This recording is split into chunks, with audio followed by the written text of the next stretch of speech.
What am I gonna do with all these tomatoes? So today I'm going to show you how to preserve fresh summer tomatoes so that you have them at your fingertips to use in meals all winter long. Okay, so I've washed the tomatoes. I'm starting to chop them just really roughly, and I'm going to pop them into the food processor. I'm not peeling them. There's lots of things I could be doing to make this a way more labor-intensive process. So typically what people do here in southern Turkey is they'll peel the tomatoes, which is a very labor-intensive process. Then they'll chop them very, very finely, like a dice. And then when they've got a pot full, they'll bring it to the boil, as you'll see in a few moments, and then they repeat. They will often do 10, 20, 30, 40 kilograms at a time. It's a full day's labor. It is not a job for one person. You'll have 3, 4, 5 people working together, and they'll spend the day doing that. This is my Canadian adaptation of this Southern Turkish or Mediterranean way of preserving tomatoes. If you're a lazy cook like me and would skip the peeling, let me know in the comments below. Or do you think I should be peeling them? Okay. So I've filled the bowl of the food processor about halfway. I'm gonna run it now. I'm gonna clean and add a couple of sweet peppers and one spicy one. One I think will do for the whole batch because my kids obviously are going to be eating these, and we can always add spice later. But apparently adding peppers does something to do with the preservation of it. I don't know. Is it just a flavor thing? But any kind of pepper will do. And apparently 1 pepper per, let's say, pot, 1 batch, is typically what people do.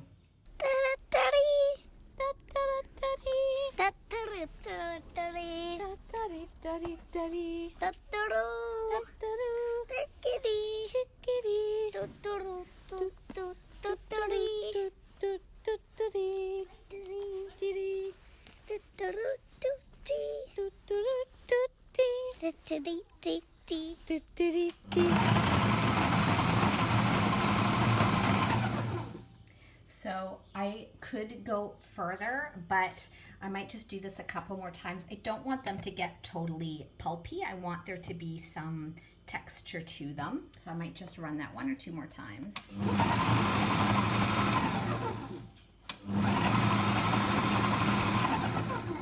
And let's have a look. That might even have been too much. I don't want to stick my fingers in, but actually, yeah, that's good. So still nice and chunky. I'm going to transfer that into the pot, do the rest of these, and then I will show you how I cook them. All right, so here is the pot ready to go. I'm going to put a little bit of salt in it. I'm going to bring it to the boil. Once the whole thing is boiling, not just the bottom of the pot. Once the whole thing is boiling, I'll let it boil for about a minute or 2, and then I'll turn it off. And then while it's still boiling hot, I will put it into the jars. So as I get this going, I'm going to start another pot of boiling water to disinfect my jars and lids. All right, so I might even have overcooked these. Here are my disinfected jars.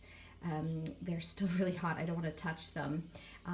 I sterilized them by boiling them in a pot of water, but the acrobatics with a tong and other equipment required to remove them from the boiling water was really difficult. I realized in the past when I've done this, I guess I wasn't the one on disinfecting jar duty. So you can also do it in an oven. That's another option. The key is that you want to use tongs. You want to make sure your work area is really, really clean so that they don't get any bacteria on them between the disinfecting and when you fill them. The other thing is that these lids must be new. You have to buy brand new lids and disinfect them as well, because you're going to create a seal with them. The heat is going to create a seal. I'll talk more about that in a minute. So you want to make sure that you are filling these literally to the brim. And you'll see why in a second, but when I go to put the lid on, and then I'm gonna turn the jar upside down, inevitably a little pocket of air will still somehow have found its way into the jar. So I will let these cool and I'll put them away in the pantry. Anywhere you would use in North America at least canned tomatoes, you would just use these instead. Much healthier, no preservatives, and I've really captured the summer freshness.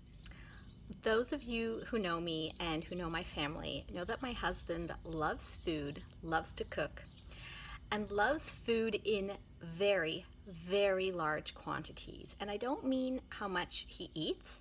I'm referring to the time he came home with 40 kilograms of pomegranate, or the time he came home with 25 kilograms of cheese.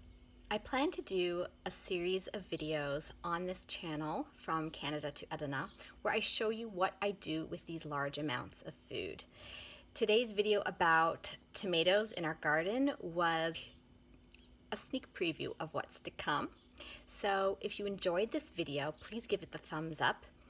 If you didn't like this video, please give me the thumbs down. That's great feedback for me. Let me know what other foods you'd be interested in seeing. Hit the subscribe button if you want to be the first to know about upcoming videos.